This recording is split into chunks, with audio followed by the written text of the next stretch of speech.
आज की क्लास में हम प्लाज्मा मेम्ब्रेन या सेल मेम्ब्रेन के बारे में पढ़ेंगे।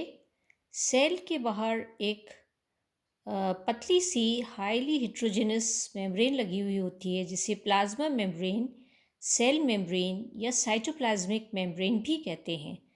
प्लाज्मा मेम्ब्रेन एक गार्ड का काम करती है या एक बाउंड्री का काम करती है सेल और एक्सटर्नल एनवायरनमेंट या एक्सटर्नल मीडियम के बीच में।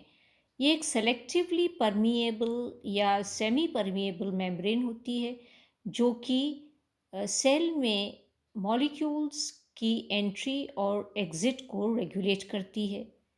यूकैरियोटिक सेल्स में सेल मेम्ब्रेन या प्लाज्मा मेम्ब्रेन साइटोप्लाज्म में कंपार्टमेंट्स बनाती है या ऑर्गेनेल्स जो होती हैं मेम्ब्रेन बाउंड ऑर्गेनेल्स भी बनाती है। जैसे कि हम देख सकते हैं ऑर्गेनेल्स जो होते हैं साइटोप्लाज्मिक ऑर्गेनेल्स, उन पे एक या दो बायोमेम्ब्रेन्स लगी हुई होती हैं। सेल मेम्ब्रेन मॉलिक्यूल्स की कुछ कैरेक्टरिस्टिक्स होती हैं। सेल मेम्ब्रेन जो प्लाज्मा मेम्ब्रेन है वो मेनली प्रोटीन्स, लिपिड्स और कार्बोहाइड्रेट्स की बनी हुई होती हैं और डिपेंडिंग अपॉन द लोकेशन और रोल जो सेल का है बॉडी में, उसके आधार पर लिपिड और प्रोटीन का रेशियो वेरी कर सकता है। लिपिड्स मोस्टली 20 to 80% होते हैं मेम्ब्रेन में और बाकी के जो होते हैं वो लिपिड्स होते हैं, प्रोटीन्स होते हैं और कुछ अमाउंट में कार्बोहाइड्रेट्स भी पाए जाते हैं। लिपिड कंपोनेंट्स जो मेम्ब्रेन का होता है वो शेप को अफेक्ट करता है सेल के, और एक बहुत इम्पॉर्टेंट रोल प्ले करता है प्रोटीन्स को मेम्ब्रेन से एंकर करने का। प्रोटीन्स जो होते हैं वो सेल की केमिकल इंटीग्रिटी को मेंटेन करते हैं और आयंस और मॉलिक्यूल्स का जो ट्रांसफ़र होता है अक्रॉस द मेम्ब्रेन उसको भी ये असिस्ट करते हैं। लिपिड्स जो होते हैं वो मेम्ब्रेन्स को फ्लेक्सिबिलिटी प्रोवाइड करते हैं। हम इसमें अब इसका लिपिड कंपोनेंट मेम्ब्रेन का देखेंगे। प्लाज्मा मेम्ब्रेन के जो लिपिड कंपोनेंट है उसमें हम देखें तो लिपिड्स जो होते हैं वो शीट के आकार की एक बाई लेयर यहाँ पर बनाते हैं, 2 मॉलिक्यूल थिक ये by layer, lipid by layer होती है इसमें। और जो मेजर लिपिड कंपोनेंट्स मेम्ब्रेन के हैं वो फॉस्फोलिपिड, गैलेक्टोलिपिड्स, कोलेस्ट्रॉल होते हैं। और फॉस्फोलिपिड्स जो होते हैं, दो मेन प्रकार के फॉस्फोलिपिड्स होते हैं। एक होता है न्यूट्रल फॉस्फोलिपिड्स जिसमें कि हम देख सकते हैं फॉस्फेटाइडल कोलिन, लेसिथिन जिसे कहते हैं, फॉस्फेटाइडल इथेनॉल अमीन एंड स्फिंजोमाइलिन आते हैं। और दूसरे होते हैं एसिडिक फॉस्फोलिपिड्स जिसमें phosphatidyl inositol, phosphatidyl serine, phosphatidyl glycerol, cardiolipins, sulfolipids ये सब आते हैं। क्योंकि एसिडिक फॉस्फोलिपिड्स जो होते हैं वो नेगेटिवली चार्ज्ड होते हैं तो ये अधिकतर प्रोटीन से एसोसिएटेड रहते हैं। कार्बोहाइड्रेट मोइटी जो होती है वो भी लिपिड मॉलिक्यूल से अटैच रहती है कई बार और वो ग्लाइकोलिपिड बनाती है, जो बाई लेयर होती है उसके बाहर की तरफ आउटर हाफ पर ये बनाती है। डिफरेंट टाइप के ये वेरियस जो लिपिड मॉलिक्यूल्स होते हैं उनमें मेम्ब्रेन में वो इक्वली डिस्ट्रीब्यूटेड नहीं होते हैं, इनका डिस्ट्रीब्यूशन इक्वल नहीं होता है। जैसे कि हम देखें कि फॉस्फेटाइडल इथेनॉल अमीन जो होता है वो मेम्ब्रेन के बाहर इंटीरियर साइटोप्लाज्मिक मेम्ब्रेन की तरफ होता है और बाई लेयर जो होती है उसमें, जबकि अधिक मात्रा में होता है। जबकि फॉस्फेटाइडल कोलिन और स्फिंजोमाइलिन जो होते हैं वो लिपिड बाई लेयर के एक्सटीरियर पर ये होते हैं, ह्यूमन एरिथ्रोसाइट में अधिक मात्रा में। स्ट्रक्चरली हम देखें स्ट्रक्चर वाइज तो जो फॉस्फोलिपिड मॉलिक्यूल है इसका एक पोलर हेड होता है और दो हाइड्रोफोबिक हाइड्रोकार्बन टेल्स होती हैं इसकी। और टेल जो होती है वो फैटी एसिड की बनी हुई होती है, 14 to 17 कार्बन्स लेंथ में इसमें होते हैं। और टेल जो होती है वो हेड से, पोलर हेड से अटैच्ड रहती है बाय ग्लिसरॉल मॉलिक्यूल, जैसा कि हम यहाँ पर देख सकते हैं कि ये पोलर हेड है, हाइड्रोफोबिक हेड इसकी फॉस्फोलिपिड मॉलिक्यूल का। और ये चेन जो है आप टेल देख सकते हैं, हाइड्रोकार्बन टेल है यहाँ पर। और ये जो फैटी एसिड की, और ये जो हाइड्रोकार्बन टेल, जो हाइड्रोफोबिक टेल है, वो पोलर हेड से ग्लिसरॉल मॉलिक्यूल से अटैच्ड है। तो यहाँ पर हम देखें तो ये फैटी एसिड चेन जो है ये सैचुरेटेड या अनसैचुरेटेड दोनों प्रकार की होती है। या तो सिंगल बॉन्ड होता है इसके अंदर या फिर डबल बॉन्ड भी होता है।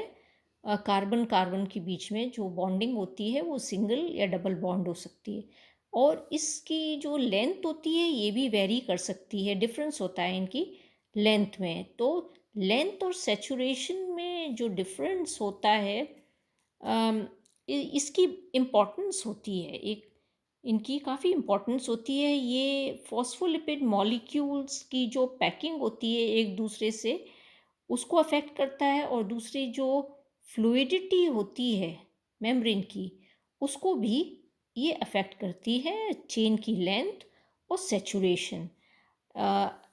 यदि जो अनसैचुरेटेड जो फैटी एसिड होता है उसका जो डबल बॉन्ड जो होता है, उसके कारण क्या होता है कि जो चेन होती है वो बेंड हो जाती है। डबल बॉन्ड के कारण ये चेन बेंड हो जाती है और इससे क्या होता है कि रिजिडिटी जो मेम्ब्रेन की होती है वो अफेक्ट होती है, वो वीक हो जाती है। और फ्लूइडिटी बढ़ जाती है मेम्ब्रेन में, जो लिपिड की जो फ्लूइडिटी लिपिड मेम्ब्रेन की वो बढ़ जाती है। तो जितना ज़्यादा सैचुरेशन होता है, ये डबल बॉन्ड्स होते हैं, उतनी ही लिपिड बायलेयर में फ्लूइडिटी होती है। मेम्ब्रेन प्रोटीन्स हम देखें तो मेन मेम्ब्रेन प्रोटीन्स जो होते हैं दो प्रकार के होते हैं। एक होता है पेरिफेरल प्रोटीन, जिसे हम एक्सट्रिंसिक प्रोटीन्स भी कहते हैं, और ये लिपिड फ्री होते हैं। ये मेनली बाहर लगे हुए रहते हैं प्रोटीन्स। ये जो प्रोटीन्स होते हैं ये जो सेल सरफेस होता है, एक्सटर्नल सेल सरफेस की तरफ ये लगे हुए होते हैं। और हम देखें मेनली जो पेरिफेरल प्रोटीन्स होती हैं एक्सटर्नल सेल सरफेस पर, ये ओलिगोसैकेराइड से अटैच रहते हैं और मॉलिक्यूल से, और ये ग्लाइकोप्रोटीन्स बनाते हैं। जैसा कि हम यहाँ पर इसमें इस स्ट्रक्चर में देख सकते हैं, जो फ्लूइड मोज़ेक मॉडल है इसमें, कि ये देख रहे हैं आप, ये एक्सट्रिंसिक प्रोटीन्स हैं और ये यहाँ पर ये ओलिगोसैकेराइड से अटैच होकर ये आप देख सकते हैं यहाँ पर ये बना रहे हैं। तो यहाँ पर दूसरे प्रकार के जो आप देख सकते हैं कि जो प्रोटीन्स होते हैं,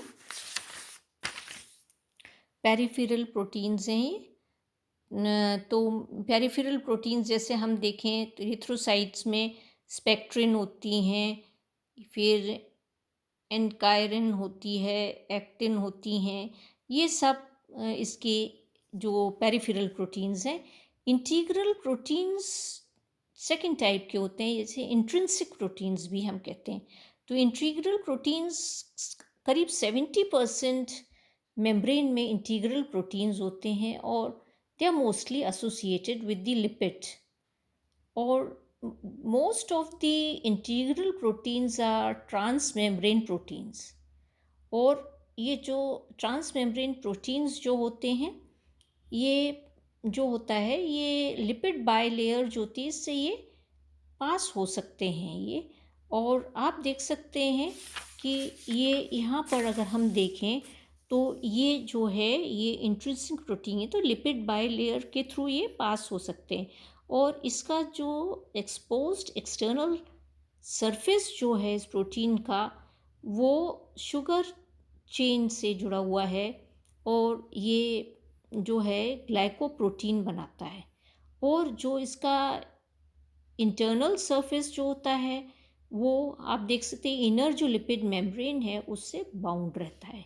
इसी प्रकार से ये यहाँ पर भी आप इंटीग्रल प्रोटीन देख सकते हैं और ये भी आप देख सकते हैं कि ये पोर बना रहा है इंटीग्रल प्रोटीन। तो ये जो इंटीग्रल प्रोटीन्स हैं वो इस तरीके से बाउंड रहते हैं। और जो आप देख सकते हैं कि ये इसका नेचर इंटीग्रल प्रोटीन का होता है कि कार्बन मोइटी से भी ये अटैच्ड हो सकते हैं। अब आप देखते हैं कि जो मेम्ब्रेन प्रोटीन्स हैं ये जो होती हैं ये इसमें मूव कर सकते हैं। लिपिड जो बाई लेयर है इंटीग्रल प्रोटीन ये इनके अंदर मूव कर सकते हैं। इनका लेटरल मूवमेंट इस by layer lipid by layer में होता है। तो यहाँ पर ये हमने इसके प्रोटीन के बारे में पढ़ा है, मेम्ब्रेन प्रोटीन्स जो हैं। अब हम आगे इसके अंदर मेम्ब्रेन कार्बोहाइड्रेट्स के बारे में पढ़ेंगे।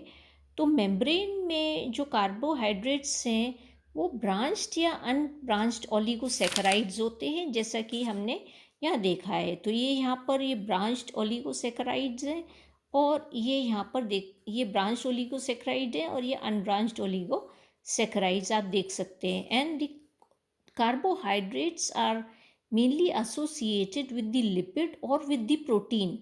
जो ये हैं ओलिगोसैकेराइड्स जो हैं दे आर एसोसिएटेड ब्रांच्ड हो चाहे अनब्रांच्ड हो।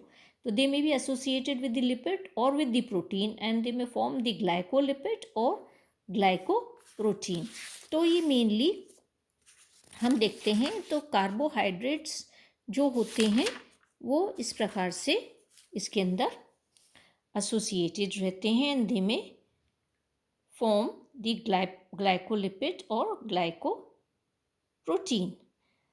Sialic acid, fructose, hexose, galactose, mannose, hexosamine, ये सब जो हैं they are the carbohydrates which are mainly bound to proteins.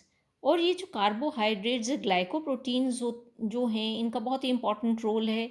ये ह्यूमन ब्लड ग्रुप टाइप्स जो होते हैं ABO और Raman टाइप्स ब्लड ग्रुप्स जो होते हैं उसके लिए रिस्पॉन्सिबल रहते हैं और ये एक एडेसिव का कार्य भी करते हैं।